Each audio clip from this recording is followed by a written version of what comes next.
आज हमारी horticulture training institute है, इसके अंदर ये हाल की शुरुआत हुई है और इस ट्रेनिंग इंस्टीट्यूट को और ज़्यादा मजबूत करेंगे। हमारा लक्ष्य ये है कि स्किल्ड आदमी जो है अवेलेबल हों। बड़े बड़े शहरों के अंदर माली के नाम से वेल ट्रेंड आदमी अवेलेबल नहीं होते, तो यहाँ का जो सर्टिफिकेट होगा उस आदमी को अच्छा रोजगार मिलेगा। और जो पढ़े लिखे बेरोजगार हैं उनसे भी मैं प्रार्थना करूँगा कि स्किलिंग करें। हॉर्टिकल्चर का स्कोप दुनिया के अंदर बहुत ज़्यादा है और यूरोप में, कनाडा में, न्यूजीलैंड में, अमेरिका में बहुत ज़्यादा डिमांड है, तो स्किल्ड आदमी उनको मिलते नहीं है। और मैंने यहाँ के अधिकारियों को, वीसी साहब को, सबको बोला है कि ऐसे कोर्स बनाएं जो बाहर की यूनिवर्सिटी से टाइप करें कि उस कोर्स के बेस पे ही आईलेट्स का एग्ज़ाम करके तुरंत वो इमिग्रेशन के लायक हो जाएं और भारत का नाम यही है नहीं दुनिया के अंदर ऊंचा करें। टिड्डी दल का लगभग 30-25 साल के बाद अटैक हुआ है और ये टिड्डी दल अफ्रीका से चल के अफगानिस्तान, पाकिस्तान वगैरह होते हुए हमारे राजस्थान से अटैक कर चुका है। 3-4 दल अलग अलग टाइम पे आए हैं और पिछले हफ्ते जो हरियाणा में एक ही दिन में 5 जिलों में, मेवात के अंदर, महेंद्रगढ़ के अंदर, दादरी में, भिवानी में, सरसा जिले में हुआ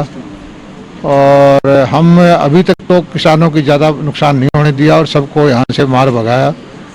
लेकिन भारत सरकार की गाइडेंस ये है कि टिड्डी दल इससे भी 4-5 गुना अगले आने वाले 4-6 महीने में आते रहेंगे। हमें बहुत चौकन्ना रहने की ज़रूरत है और झुंझुनू के आसपास के इलाकों में इसको दल ने प्रज्वलित कर दिया है और जो बॉर्डर के डिस्ट्रिक्ट हैं राजस्थान के साथ लगते हुए, वहाँ हमने पूरी तैयारी कर ली है। कल मुख्यमंत्री जी ने भी हमारे टिड्डी दल के संदर्भ में पूरे विभाग की मीटिंग की और पूरे विभाग को बोल दिया कि आप जो है ड्रोन भी हायर करें, ट्रैक्टर के किराए का फैसला कर लिया, दवाइयाँ पर्याप्त मात्रा में हो, व्हाट्सएप के ग्रुप बनाएं और ब्लॉक लेवल तक अधिकारियों के ग्रुप बनाएं। जो आपदा आए तो एकदम से ऑटोमेटिक मोड में विभाग काम करे और इसको किसानों को नुकसान होने से हम बचाएं। ये जो काम यहाँ हो रहा है, किसान की आय दोगुनी करने का तरीका यही है कि फसलों का विविधीकरण करें, बागवानी की तरफ जाएं, सब्जियों की तरफ जाएं, दुग्ध उत्पादन की तरफ जाएं, मछली पालन की तरफ जाएं, फार्म गेट पर प्रोसेसिंग करें और किसान को जो प्रोडक्ट है उसकी अच्छी भाव उसको मिलता रहे। देखिए, हमें कोई प्रतिबंधित काम नहीं करना है, किसानों को प्रशिक्षित करना है, उनको बताना है, एक की बजाय 10 ऑप्शन देनी है कि आप किसान की आमदनी बढ़ाने के लिए तो सबसे आसान काम तो है दूध का उत्पादन, उससे बढ़िया काम है हरियाणा इनलैंड की फिशरीज का काम करें। फिर ये है कि हमारे दिल्ली के पास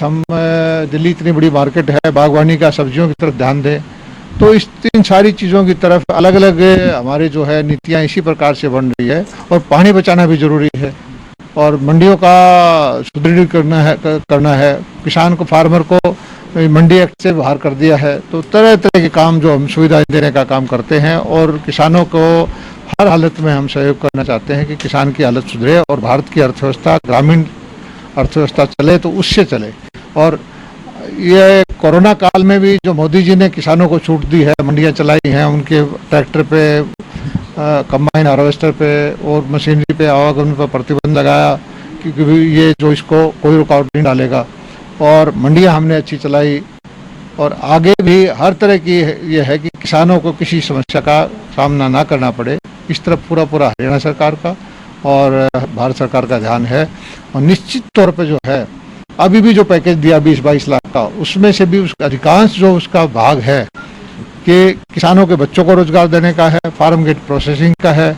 और उसको किसान की आमदनी कैसे बढ़े, मोदी जी का पूरा ध्यान इसी तरफ है। मेरे ख्याल में हरियाणा में जिन चीज़ों का अटैक होता है, चाहे पाला का हो, ओलावृष्टि का हो, जल भराव का हो, सभी चीज़ें शामिल हैं। अब कोई नई चीज़ और आएगी तो ये इसको तो हर साल हम अमेंड कर सकते हैं, कोई फाइनल नहीं है। आग का भी